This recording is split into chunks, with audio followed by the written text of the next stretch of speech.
এমনি তো জামাত ইলেকশন করলে এবার 1% ভোট কমবো, আরও 6% হবে এবং ভোট সিট পাবে 10টার নিচে। বাংলাদেশের বর্তমান রাজনৈতিক বাস্তবতায় একটি বড় পরিবর্তনের আভাস পাওয়া যাচ্ছে।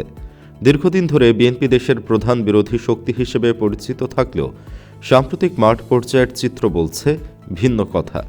জামাত ইসলামী নেতৃত্বাধীন 11 দলীয় জোট ক্রমেই নিজেদের সাংগঠনিক শক্তি, আদর্শিক অবস্থান এবং জনসমর্থন বাড়িয়ে নিচ্ছে। অন্যদিকে বিএনপি নানা অভ্যন্তরীণ সংকট, জন আস্থার ঘাটতি এবং কৌশলগত ভুল সিদ্ধান্তের কারণে পিছিয়ে পড়ছে। আমাদের এই ভিডিওতে সেই 10টি বড় চ্যালেঞ্জ তুলে ধরা হলো। নাম্বার 1, ধর্মীয় ভোট ব্যাংক হারানোর বড় ধাক্কা। একসময় জামাত ও ইসলামিক দলগুলো বিএনপির রাজনৈতিক মিত্র ছিল। এই জোটই বিএনপিকে গ্রামীণ ও ধর্মপ্রাণ ভোটারদের কাছে গ্রহণযোগ্য করেছিল। কিন্তু এবারের প্রেক্ষাপট সম্পূর্ণ ভিন্ন। জামাতসহ ইসলামিক দলগুলো বিএনপি থেকে পুরোপুরি বিচ্ছিন্ন হয়ে আলাদা 11 দলীয় জোট গঠন করেছে এবং সরাসরি প্রতিদ্বন্দ্বিতায় নেমেছে। এর ফলে বিএনপি এক লাফে তাদের বহু বছরের গড়ে তোলা একটি শক্ত ভোট ব্যাংক হারিয়েছে। শুধু তাই নয়, সেই ভোটাররা এখন বিএনপির বিরুদ্ধে সক্রিয়ভাবে প্রচারণা চালাচ্ছে। মসজিদ কেন্দ্রিক সামাজিক প্রভাব, মাদ্রাসা শিক্ষার্থী ও ধর্মীয় পরিবারগুলোর সমর্থন ধীরে ধীরে জামাত জোটের দিকে চলে যাচ্ছে। এটি বিএনপির জন্য একটি মৌলিক রাজনৈতিক ক্ষতি। তাছাড়া ইসলামী দলগুলোকে ছাড়া বিএনপি প্রমাণ করতে পারেনি তারা ইসলামপ্রেমী দল। উল্টো তাদের বিভিন্ন নেতারা ইসলাম বিরোধী মন্তব্য করে বিরূপ প্রভাব তৈরি করেছে। বিএনপি চেয়ারপারসনের উপদেষ্টা ফজলুর রহমান ওয়াজ মাহফিল নিয়ে তার চরম চুলকানি। আজহারীর বিরুদ্ধে আচরণ করতে গিয়ে এই নেতা সরাসরি ওয়াজ মাহফিলের বিরোধিতা করেন। ফজলুর রহমান বলেন, পৃথিবীর কোনো দেশে এভাবে রাতের পর রাত ওয়াজ মাহফিল হয়? এখানেই শেষ নয়, যে ছাত্ররা দেশ থেকে হাসিনাকে তাড়ালো সেই ছাত্রদের নিয়েও কটূক্তি করেন ফজলুর রহমান। এদের মতো ইসলাম বিরোধী নেতাদের বিএনপি বড় বড় পদে বসিয়ে রাখায় ইসলাম প্রেমীদের সমর্থন হারিয়েছে তারা। যদিও পরে তারেক রহমান বিভিন্ন উপায়ে ইসলামের পক্ষে লোক দেখানোভাবে কথা বলার চেষ্টা করেছেন, কিন্তু কোনো কাজ হয়নি, কারণ ততদিনে ভোট যা ভাঙার ভেঙে গেছে।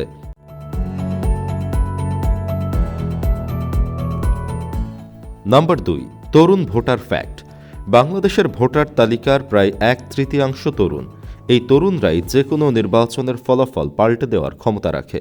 মাঠ পর্যায়ের পর্যবেক্ষণে দেখা যাচ্ছে তরুণদের বড় একটি অংশ, 67% বেশি, 11 দলীয় জোটের প্রতি ইতিবাচক মনোভাব পোষণ করছে। তরুণরা এখন আদর্শ ভিত্তিক রাজনীতি, স্বচ্ছ নেতৃত্ব এবং ধর্মীয় মূল্যবোধের সমন্বয় খুঁজছে। জুলাই আন্দোলনের শক্তি ও ধর্মকেন্দ্রিক রাজনৈতিক বার্তা তাদের আকৃষ্ট করছে। অন্যদিকে বিএনপির নেতৃত্ব সংকট, বার্ধক্যপ্রবণ রাজনীতি এবং ভবিষ্যৎ রূপরেখার অস্পষ্টতা তরুণদের হতাশ করছে। ফলে নতুন প্রজন্ম ধীরে ধীরে বিএনপি থেকে দূরে সরে যাচ্ছে।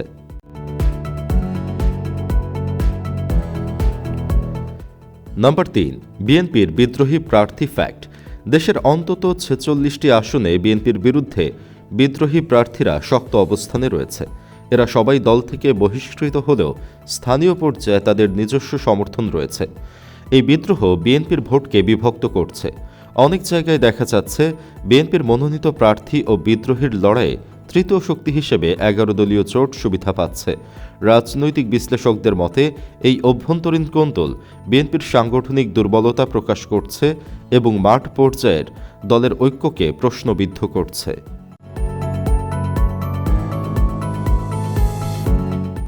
নাম্বার 4, নারী ভোটার ফ্যাক্ট। জামাতের নারী কর্মীরা গত প্রায় 18 মাস ধরে বাড়ি বাড়ি তালিম, দাওয়াতি কার্যক্রম এবং সামাজিক নেটওয়ার্ক তৈরি করছে। বর্তমানে বিভিন্ন জেলায় নারীদের বড় বড় মিছিল চোখে পড়ছে। পাশাপাশি অনলাইনে নারী অ্যাক্টিভিস্টদের সক্রিয়তাও উল্লেখযোগ্য। ফেসবুক লাইভ, রিল ও পোস্টের মাধ্যমে তারা রাজনৈতিক বার্তা ছড়িয়ে দিচ্ছে। ধারণা করা হচ্ছে নারীদের একটি বড় অংশ 11 দলীয় জোটের দিকে ঝুঁকছে, যা বিএনপির জন্য নতুন একটি চ্যালেঞ্জ তৈরি করেছে।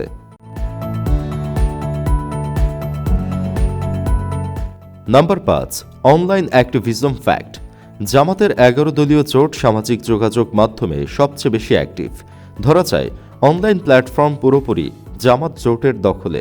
গুপ্ত আর বট হোক, তারা কিন্তু জামাতকে এগিয়ে নিচ্ছে। সচেতন শিক্ষিত মানুষকে তারা সহজেই 11 দলীয় জোটে টানছে। বিএনপির অপকর্ম আর তাদের কৃতিত্ব বারবার মানুষকে রিপ্রেজেন্ট করছে। নাম্বার 6, চাঁদাবাজি খুন ফ্যাক্ট। বিগত 17 মাস ইতিহাসের সবচেয়ে বেশি চাঁদাবাজির নিউজ হয়েছে বিএনপির নামে। এর ফেরিস্তি অনেক লম্বা। এ সকল অপকর্মের কারণে সুইং ভোটগুলো জামাতের 11 দলীয় জোট ভাগিয়ে নিচ্ছে। সচেতন মানুষগুলো যারা কোনো রাজনীতি করে না, তারা মন্দের ভালো দলকে ভোট দিতে চাইছে। বাংলাদেশের সুইং ভোটের পরিমাণ 30%-এর উপরে। নাম্বার 7, ছাত্র সংসদ নির্বাচন ফ্যাক্ট। ঢাবি, জাবি, রাবি, চবি, জবি দেশের ক্যান্টনমেন্ট নামে খ্যাত 5টা বড় বড় বিশ্ববিদ্যালয়ে শিবির প্যানেল জয় পেয়েছে, যেটা জামাত শিবিরের বিভিন্ন ট্যাগ থেকে মুক্তি দিচ্ছে। তারপর থেকে শিক্ষিত সমাজের একটা সংখ্যক জামাতের 11 দলীয় জোটের দিকে ঝুঁকে গেছে। নাম্বার 8, গণভোট ফ্যাক্ট। প্রথমে বিএনপির লোকেরা গণভোটে না প্রচারণা চালিয়েছে। যদিও চাপের মুখে বিএনপির লোকেরা হ্যাঁ ভোটের কথা কেউ কেউ বলছে, কিন্তু সময়টা দেরি হয়ে গেছে, যে কারণে জুলাই শক্তির অনেক ভোটার মুখ ফিরিয়ে নিচ্ছে। অনেকে ভাবছে বিএনপি স্বৈরাচার হতেই গণভোটে হ্যার প্রচারণা চালায়নি। নাম্বার 9, আধিপত্যবাদ বিরোধী ফ্যাক্ট। জামাতের 11 দলীয় জোট ভারতীয় আধিপত্যবাদের বিরুদ্ধে সবচেয়ে বড় অবস্থান, যেটা বিএনপির মধ্যে নেই, কিন্তু এ প্রজন্মের বড় একটা সংখ্যা ভারতীয় আধিপত্যবাদের বিরুদ্ধে অবস্থান নিয়েছে। নাম্বার 10, হাদি হত্যার বিচার ফ্যাক্ট। হাদির হত্যার বিচার নিয়ে বিএনপি এ পর্যন্ত শক্ত কোনো বিবৃতি দেয়নি। কেউ কেউ মনে করছেন হাদি নিহত হবার পেছনে বিএনপির মির্জা আব্বাসের জোরালো হাত রয়েছে, কিন্তু অন্যদিকে 11 দলীয় জোট শক্ত অবস্থানে আছে। ইনকিলাব মঞ্চের যে কোনো দাবিকে তারা সমর্থন করছে, যেটা বিএনপির অনেক ভোট ব্যাংক কমাতে পারে। আর হ্যাঁ, মানুষ অনেক সচেতন। বাটপার এলাকার পাতি নেতাদের কাছে আর জিম্মি না তারা। রিলিফের চাল আর 1500 টাকা দিয়ে ভোট কেনা বেচাও বন্ধ হচ্ছে। যদি সুষ্ঠু নির্বাচন হয়, কেন্দ্র দখল না হয়, ইলেকশন ইঞ্জিনিয়ারিং না হয়, ডামি নির্বাচন না হয়, তাহলে সরকার গঠন করা বিএনপির জন্য বড় চ্যালেঞ্জ। সুপ্রিয় দর্শক, এবারের নির্বাচনে বিএনপি কি পারবে জয়লাভ করতে? কমেন্ট বক্সে জানিয়ে দিন আপনার মতামত। ভিডিও ভালো লাগলে লাইক দিন এবং চ্যানেলটি সাবস্ক্রাইব করুন।